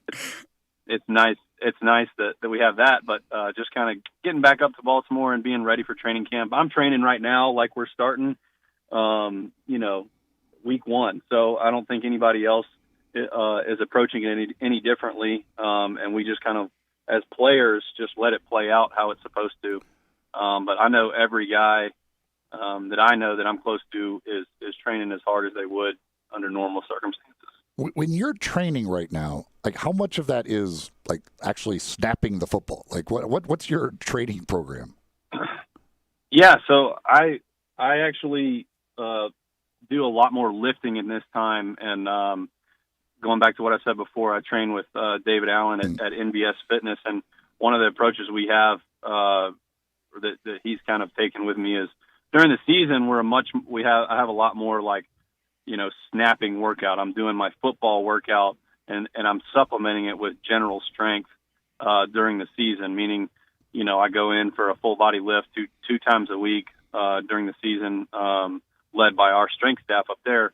And the off season is a great time for me. I've got this time that I can build a general strength and supplement it with snapping. And so that's a lot of words to say. I'm snapping about once or twice a week right now, just to kind of, like I said, stay tuned up and ready to go for the season. Morgan, as always, we appreciate it. Stay well. Looking forward to seeing you back out on the field. Hopefully we get a complete season, and it starts on time. Folks, you can follow Morgan on Twitter at MorganCox46. Thank you, Morgan. Thanks, guys. Always fun. Thanks. Take care. You don't head back to Tennessee yet. Welcome back in a little bit of Sports 56 Happy Hour. You know it's a beautiful hump day. That's right. We got basketball coming up soon. People got actually baseball schedules out. That's right. July 23rd, they're supposed to have Garrett Cole and Max Scherzer toe the rubber. I wonder if Ron Tillery knows what towing the rubber is, or if he knows exactly. I wonder what his first thought was anyway. Well, guess what? We're going to get to talk to Ron Tillery. I don't know if I'll ask him that question, but I got a lot of questions. If you want to ask him a question, 67129 is our text line. Please check us out. We're not on just 2 FM channels, 96.1 FM, 87.7 FM, and the original AM 560, but we're at Sports 56 WHBQ. We are on Twitter, Facebook, YouTube, Periscope, and Instagram, and you can follow at G_Coon71. You can follow me. We're all over that place. But the one thing that you came here to do, and that's, well, let's be real, that's to listen to Ron Tillery. Ron, how is life, my good friend? Man, it's illegal to be how happy I am, but I don't know that phrase that you just mentioned. I had never heard of it before. Which one? The last thing you said, I can't even remember now. Towing the rubber. I knew it. Okay, I wasn't going to ask you because, most people that I mentioned that to the other day, jokingly, or they were like, is that when you were joking about Patrick Mahomes and putting what was it, a bobby pin? Yeah, I was like, no, I'm not talking about that. I'm talking about baseball. Don't worry about it. So we were all giggling and having a good time. But you know what? I got to tell you something. And this is something that I think, can honestly giggle about. And I think me and you were going to giggle about this. The women, I don't think there's anything to giggle about. But, the food situation, some of the players, some of the people tweeting out stuff. When you tweet out fresh fruit and nice sushi and good looking chicken and nice looking salads, do you think that makes people feel like you're living life in hell? Like this isn't Firefest again, but when the WNBA tweets out what they're actually dealing with, that is embarrassing, and that's actually something that would actually draw some attention, at least to, in my opinion. Do you think the NBA players need to shut up and actually focus on what the WNBA players are dealing with? Well, there's a disparity, no doubt about it, because the WNBA doesn't even travel anywhere close to the standards that the NBA does. But I would just caution people, and I always say this just in normal circumstances: stop comparing professional athletes' lives to real life, because there is none. There's no you're comparison. exactly right. Everybody says, oh, they make millions and they fly first class and they have 5-star hotels. Well, if you're going to beat your head up against a brick wall on that argument, then you just, it's just senseless. There is nothing about this lifestyle. And I'm speaking as a former beat writer who worked every day a week for 7 months. There's nothing about this lifestyle that is akin to regular life. Nothing that normal people understand. And when you say nothing akin, we're talking about planes, we're talking about hotels, we're talking about travel. You're literally meaning Johnny Radio. nothing. I had a steak dinner every night when I was on the road because I had the Commercial Appeals credit card. I love it. There's nothing about this lifestyle that is normal. Nothing. Wow. I just did it on a smaller scale. I didn't make millions. No. But what, you best believe when I was on the road, I treated myself really nicely. Oh, hell yes. And by the way, can I ask you something? I don't think that I'm 100% like I agree with you unequivocally. And I would never compete. But do you think that Isaiah Thomas or Troy Daniels and stuff tweeting out pictures of their breakfast, which is fresh fruit or sushi or something like that, complaining?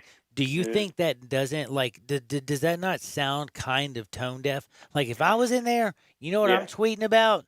These stupid bands that I'm wearing that won't let me go into things, or these rings, or how many times I got to go to the doctor.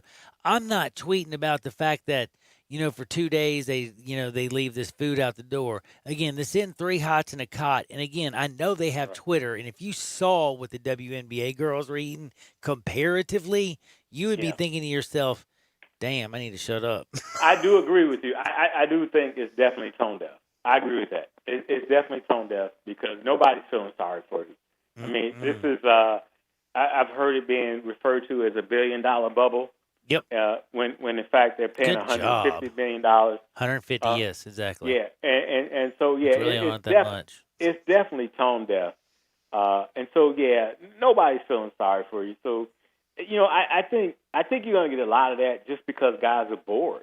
I'm just saying, people would be so grateful. Is what I'm trying to say is this is where I think people, when it comes to being tone deaf, I guess what I'm saying is, if you're in that bubble, we heard for so many months about what you're going to do once you get in that bubble. Black Lives Matter. We heard Mike Scott complaining, which I got upset about. Again, call Michelle, call Chris Paul, call Adam Silver. They sent out the email that they sent to every single player and said, put in your request. We just want to make sure you don't put F this on the back of your jersey. You know what I'm saying? Right. It literally was the most easy, benign rules in the world. But Mike got all upset.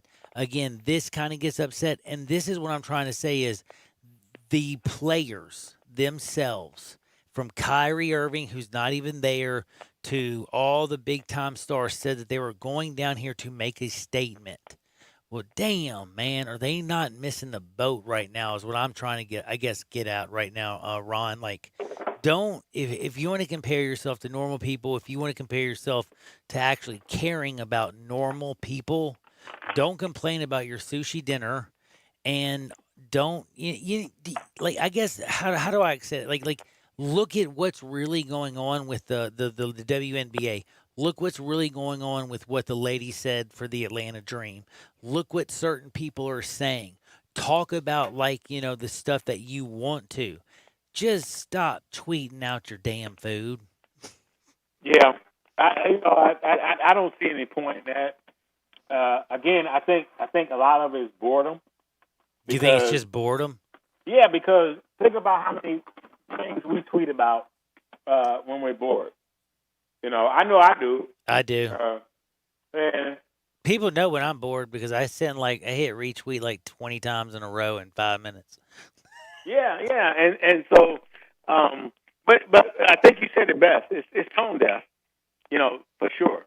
And there's nothing you can do about that when there's a certain amount of privilege that goes along with being a professional athlete. That's why, I just get bothered by people trying to compare it to real life. Yes, there's nothing it's real life about it. No, it's not. nothing. It's kind of like talking about like senators or congressmen or presidents, like they live anything that's normal to a real life hell to the nizzo. You know what I'm saying? They work Yeah. 3 days a month. People love to say, I work 12 hours a day and I make such and such amount an hour and blah, blah, blah, blah, blah. But you don't have a special God-given talent. Exactly. And then what also, Johnny, gets ignored is how much work these guys put in. So you can say they're playing a child's game, but I've been around professional sports for a long, long time. And by the way, hold on. decades. You just said something. You can say they're playing a child's damn game, but guess what? What is the most watched game? What is the most watched thing, period? Sports. It is a fact. They put it out yesterday. The top 100 things in the last decade, all of them, except for I think 3 things, were sports. Yeah. That's it. And I think Gabe, if you want to jump in here, he can identify with this. The fact that people discount how much work these guys put in. Oh yes. Is just unbelievable. I've seen guys and work not their even to make butts it to off. the next level too, who work their And not butts even- off. So the idea that they're just playing a game and they're not working, it always bothers me because I've seen guys work their butts off, and like you said, they're not even elite, but they work their butts off to be professional athletes. No one actually ever. I mean, I'm not gonna say no one, but a lot of people always miss the human element, and that's just like literally such a commonality in sports, and it has been for years and years and years and years, and it's annoying. It's really annoying when you have people that have actually been in those locker rooms, people that have watched the teams, like you've, followed teams, been with them, been on the road with them. You understand the work they put in, but a lot of people just don't get to see that, and it's a travesty, honestly. It really is, but the thing is that both of y'all are so right on every level. But the biggest problem we have is we got 41 million Americans who are usually at work, sitting at home, watching either MSNBC, CNN, Fox, ABC, NBC, CBS, whatever the hell they're watching, and it's all news and it's all the damn time and it's always horrible and it's either Trump or Biden or this person versus this, and it seems like I've never seen it ever. They're not even playing sports yet, but somehow sports have been brought into the arena more this year than I believe in any years past. Am I just living in the moment, or do you, as a historian, do you actually, and again, I know I'm not going back to back when Jim Brown and Muhammad Ali were doing all that. I'm talking about modern times, 90s on, back when, everybody wanted to be like Mike till now. Have you ever seen sports get into the political arena as much as it has as of late? Well, no, it definitely was not prevalent in the 90s because At all. It was all about money. Yeah, and it was all about endorsements. And see, what I try to remind people about today's generation is they're not smiling for a check. Michael Jordan was smiling for a check. Now, granted, he built a brand and he became a billionaire. Yep. But when you look at the LeBrons and the Chris Pauls and the Kevin Durant and all of today's, They signed $200 million contracts at 22 years old. And Steph Curry, you are not in business with Steph Curry or LeBron James or Kevin Durant unless you are in business with them. Yep. And so let me rephrase that. You're not doing business with those guys unless you are in business with those guys. Ooh, good point. And so, I like that. And so that's the difference. That's the difference. And so yeah, they're exercising their voice.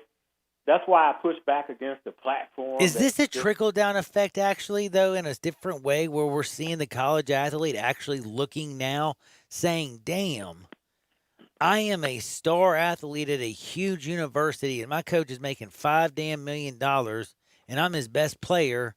Hold up. I don't know how this is going to come across, but I think I think it's more prevalent that a lot of these guys are smarter. My son is 17 I hate years that, old. though. My son is 17 years old, and he'll be a senior this coming fall whenever they start school. And he brags about being a student athlete because he cares He's proud.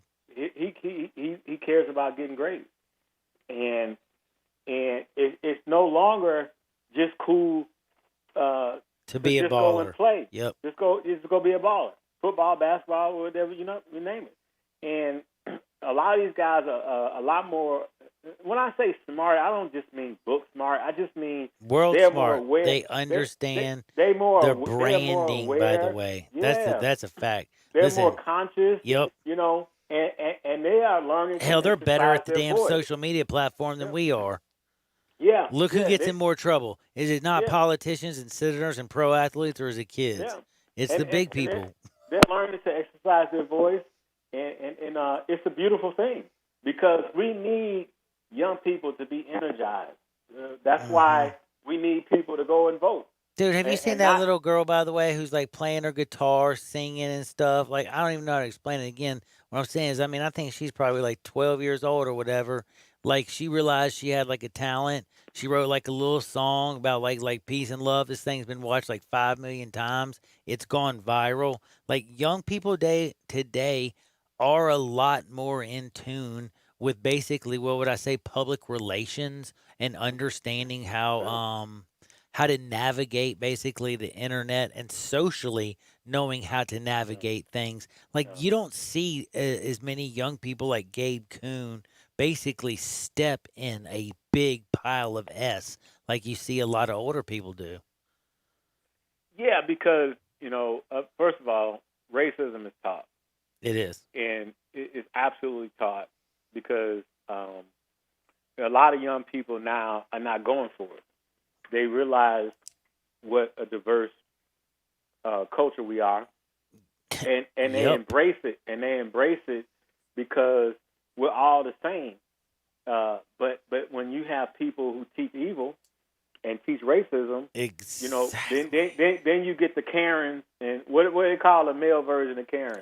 Right now I think it's Larry, and there was another one dude on the corner of Germantown was like Ron or something. I can't remember. Yeah, but Lloyd. Lloyd, that's it, Lloyd. I was close. Yeah, so you don't have people going for that these days, and it's just to bring it back to sports, I just think it's just a wonderful thing that people are speaking up and exercising their voice and just having a consciousness about them. And it's not radical. No, it's just about common sense. It is about common sense, but here's one thing I want to interrupt and ask you, because this is something important to me, because I do have to ask you a basketball question, but this is something that is so important to me to ask you this question. Why is it that we never get it right? And what I mean by that is, why is it the pendulum always swings too damn far? Like, why is it that it never swings because again, we get to a place where everybody is all gung ho for one, hey, we are fixing social injustice. And that was the message, correct? And then all of a sudden, it was we're fixing social injustice. Now we're also going to change the Redskins. Now we're going to do this. Now we're going to do that. Then you got Steven Jackson. You got Deshaun Jackson. Yeah. You got people tweeting out things. And I'm like, damn it, dude. How is it we always lose the message? Like, why is it, though? And I understand, yes, everybody has a voice.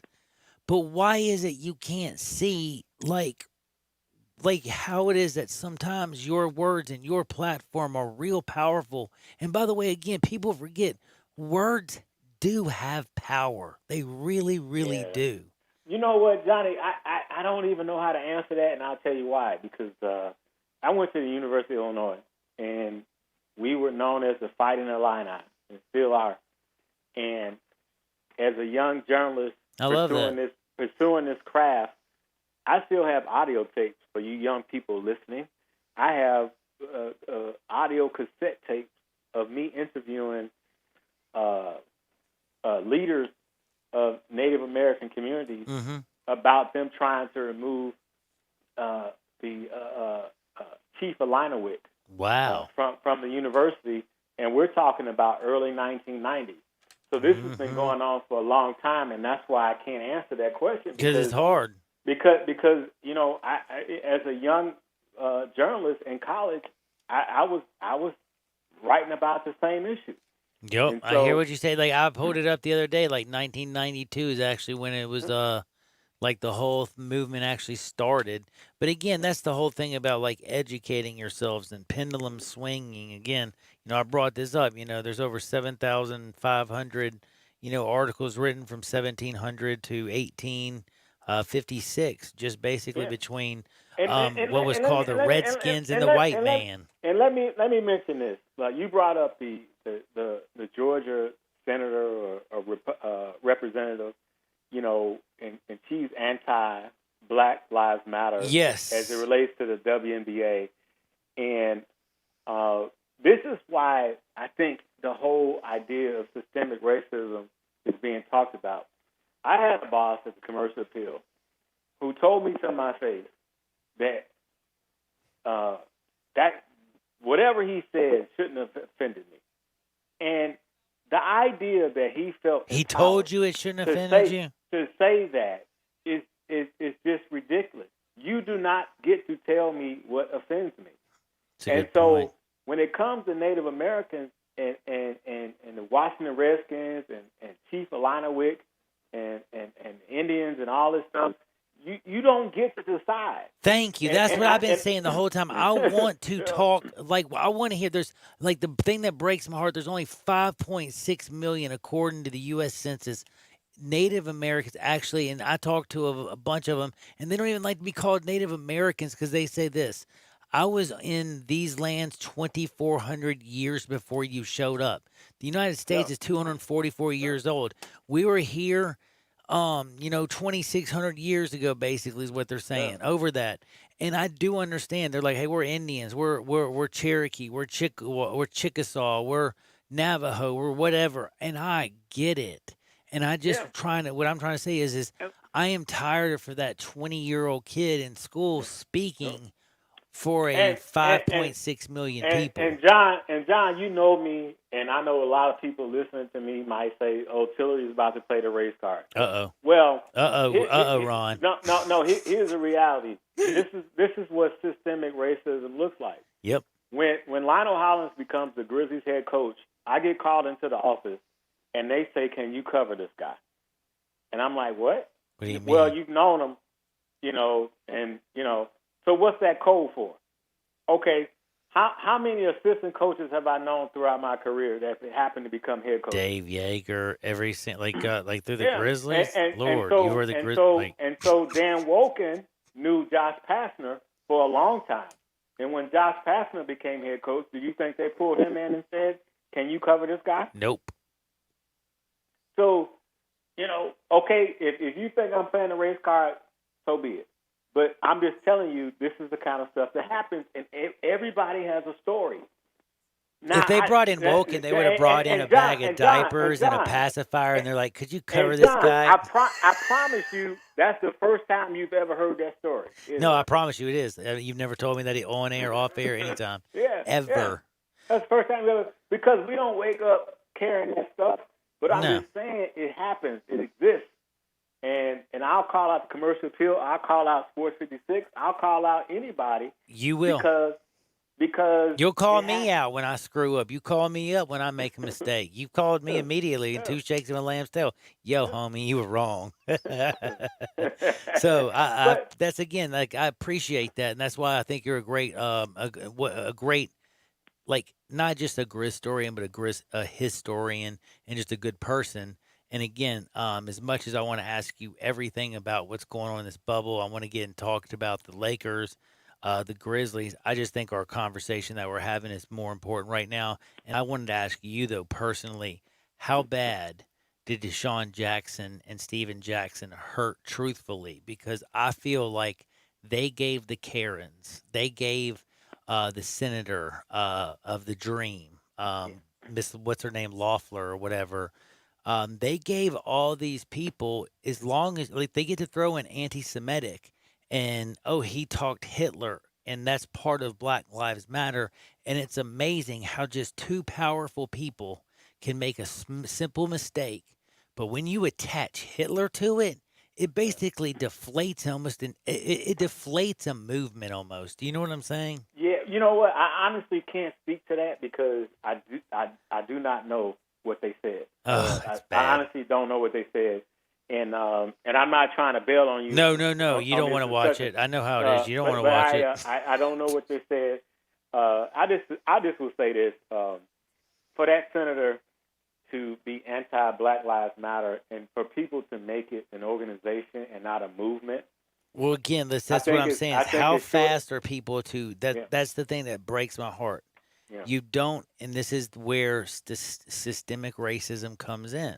Is because it's basically one person makes a mistake or anybody, they categorize a group of people and they put them in this tribal bubble and they cast this dispersions on an entire group. So when Deshaun Jackson and Steven Jackson speak, instead of it being Deshaun Jackson and Steven Jackson, it's an entire group that gets labeled, and that is systemic racism. Yeah. Well, I would just encourage people to just shut up and listen. I like that. I think that's what's missing right now. Shut up and listen. Just listen. You know what? You got some commentators that want to say shut up and dribble, shut up and throw the ball, shut up and do this. Just shut up and listen, because people have valid feelings and they've been made to feel a certain kind of way. You don't wake up being racist. You don't wake up. Nope. Hating white people. Like I had an idiot. I mean, I'm gonna tell you this. This is gonna be in the book. I'm giving you a preview of the book. I'm ready for this. This is gonna be in the book. I had an idiot sports editor who told me I didn't like the head coach of the Grizzlies because he was white. Hold on. I also remember what's his name saying he didn't want to draft what's his name because he was a white guy and he couldn't draft a white point guard or something. Like, dude, I've heard, like, dude, there's reverse racism. There is racism on every single damn level, and people want to pretend that there's not. What sports editor looks at you in your face and says something like that? Idiot. I mean, seriously. And it was because it was who's the guy? Dave Yeager. Oh, yep. I knew exactly it was Dave after he replaced Lionel. Yep, I knew exactly. Yeah. Oh, it's so sad, but you know what? It is the truth. And by the way, you got to remember something: ignorance being spread, hate being spread, all that stuff being spread. That ain't an education. Oh man, let me tell you, there's a lot of reasons why I left the Commercial Appeal, and that's one of them. There's a lot of reasons why I left. But you know what? Let's talk about this bubble. They're getting fed crap, and I bet you LeBron James is not eating what Troy Daniels got fed. Bet you $1 million he's not either. Because he's eating filet mignon, and he is eating it like whatever he wants, and he probably has shakes. But now I do have to ask you this, because I said this, and I got taken to the task yesterday. I said, I'm sorry, people. I think that there's only one team that like this whole thing is for one team. You got Dwight Howard coming back. He's giving his whole check basically to breathe again, not just to give the check to breathe again, but to make a front court. You have Anthony Davis and Dwight Howard. That's 7 feet. That's 14 feet.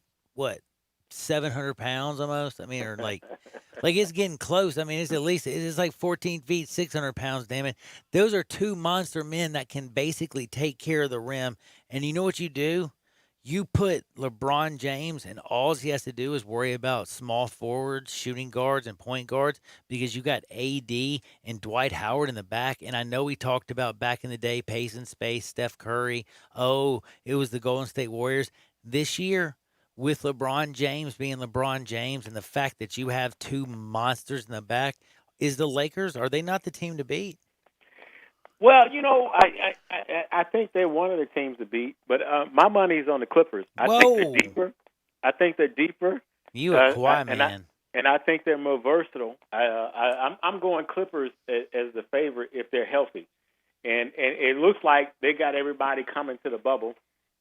And my dark horse in the East is the Sixers. They underachieved on the regular season, but they got all this rest. Everybody's healthy. And I know Boston is probably a lot of people's dark horse, but I'm going Sixers in the East, and I'm going Clippers in the West. And you know what? I got to say, I agree with everything you said. And the other thing I just got to also say about the 76ers, let's just be real, okay? Brett Brown, if they don't make some noise this year in that bubble, kiss Brett Brown's butt goodbye. Do you agree?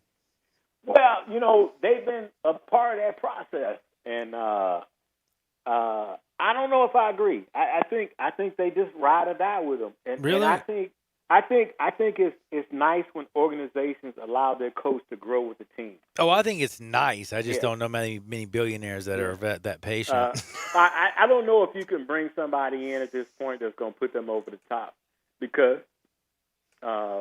they still have some very, very, very young talent. Till, I love you, dog. I'm late for a break. I could talk literally all day long, all day strong with you. We didn't even talk basketball. We just talked life. I was trying to close the store. I was trying to close the store with you. Dude, close it. Take me out. No. I appreciate you having me. Hey, I love you more than anything, Ron. And we can talk hoop all day, any day. Man, hey, we're going to do this, man. Hey, you be good out there and stay safe. I'll talk to you soon. All right, brother? Okay, sounds good, man. That's my friend Ron Tillery. What you don't do is touch the dial. Hardwood next. Sports 56, 96.1, 87.7 FM. Start your day with Sports 56 Mornings with Peter Edmiston and C.J. Hertz. Right here on Sports 56, 96.1 and 87.7 FM. Ugh, my stomach. Don't worry, I've got you covered. When you have nausea, heartburn, indigestion, upset stomach, diarrhea. What's that? It's Pepto-Bismol Chews. Pepto-Bismol's now in a chew? Yeah, they taste great and provide fast relief. And now you can always have Pepto-Bismol handy. Let me try it. Try new Pepto-Bismol Chews for fast relief. Nausea, heartburn, indigestion, upset stomach, diarrhea. Use as directed. Keep out of reach of children. Frontier Western Store is open and ready to serve you for all your needs in boots, apparel, pet food, and more. Frontier is proud to be a local leader here in the Mid-South when it comes to boots. Stop by the store today for an incredible selection of name brand work and dress boots. Come browse aisles and aisles of top quality boots at everyday low prices in our world famous boot showroom. Dan Post, Rocky, Durango, Twisted X, Georgia, Ariat, and many more. There are so many styles, colors, and fits available, you might need a hand picking out your favorites. Luckily, Frontier's knowledgeable sales staff will cheerfully assist you with any questions you have and ensure the proper fit of your new boots.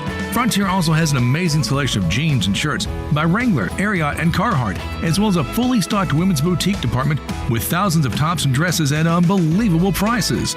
New arrivals often. Frontier Western Store, 5880 Gilman Road in Olive Branch, and on the web at frontierwesternstore.com. Family owned and operated since 1967. I Buy Houses, 901-406-1101. That's 901-406-1101. I Buy Houses. I Buy Houses will buy a house in any area, in any condition, and yes, it's guaranteed to close in 5 days. If you need to sell your home quickly, call 901-406-1101. If you've been through a divorce, if you lost your job, if you're tired of renters, I Buy Houses can get you your money quickly. I Buy Houses will buy your home in Shelby County, DeSoto County, Memphis, Bartlett, South Haven, Horn Lake, Olive Branch, anywhere and everywhere in between in any condition. And yes, they're open 24 hours a day, 7 days a week. I Buy Houses, 901-406-1101. That's 901-406-1101. Grab that pen, 901-406-1101. I Buy Houses. Is your wife asking you to stop eating junk food? Well, we have you covered at Humdinger's. It's quick and it's healthy, and most important, it tastes amazing. With many choices from salmon salad to rainbow trout and grilled asparagus. Come visit us for lunch at Humdinger's, 6300 Poplar Avenue. So good, Coach Penny eats with us weekly. Don't forget, Humdinger's offers full-service catering for weddings, social events, or your corporate lunches. You can call 901-260-8292 to find out more. Now, back to Johnny Radio's Happy Hour. On Sports 56 and 87.7 FM.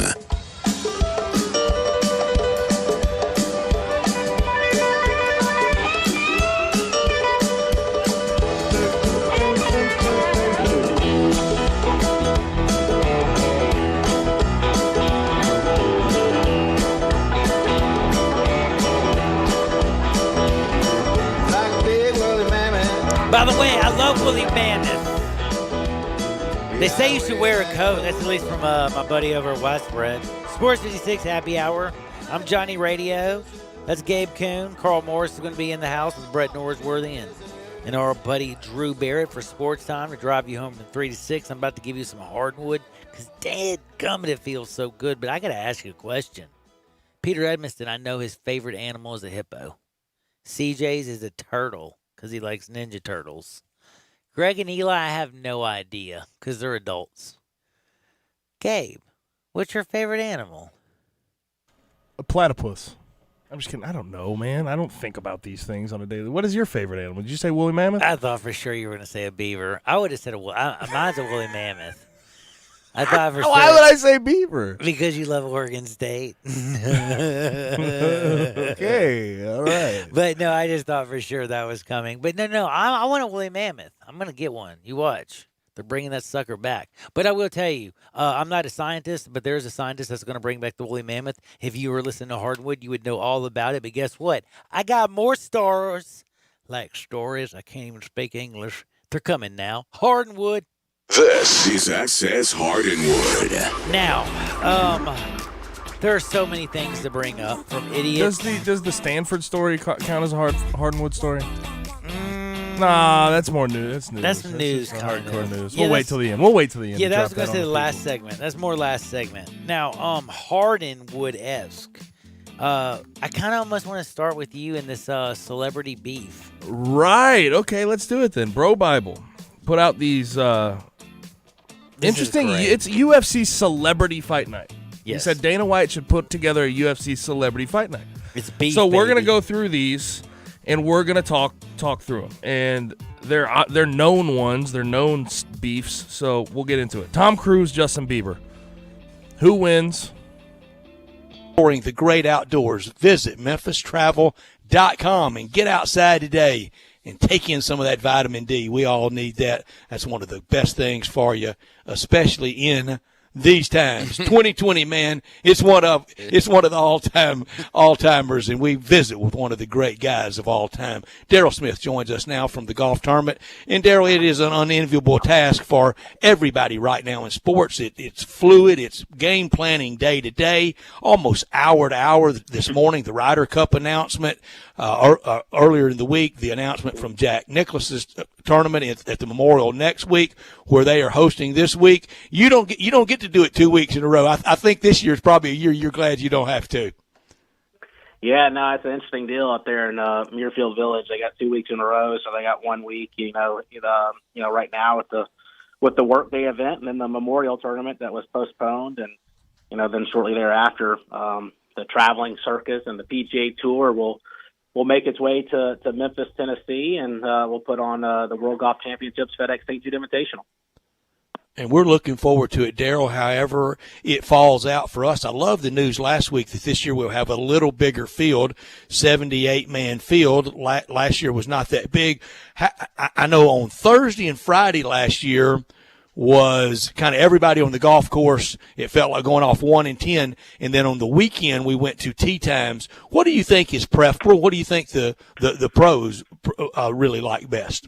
Yeah, I think last year was an interesting year. I mean, we knew on Thursday and Friday we're going to go off threesomes, and our history here at Memphis PGA Tour events, we've had such a large field, and that normal field size have been 156 players, and then you go to the 2019, the first World Golf Championship here at TPC Southwind. We welcome a field size of a huge number of 63, so it kind of got a little getting used to, and all 63 of those players are going to be around, all week long because it's 4 days of competition and no cut. And, went 11-1 and threesomes on Thursday and Friday. And the original plan last year was to, still go off 2 tees on the weekend on Saturday and Sunday.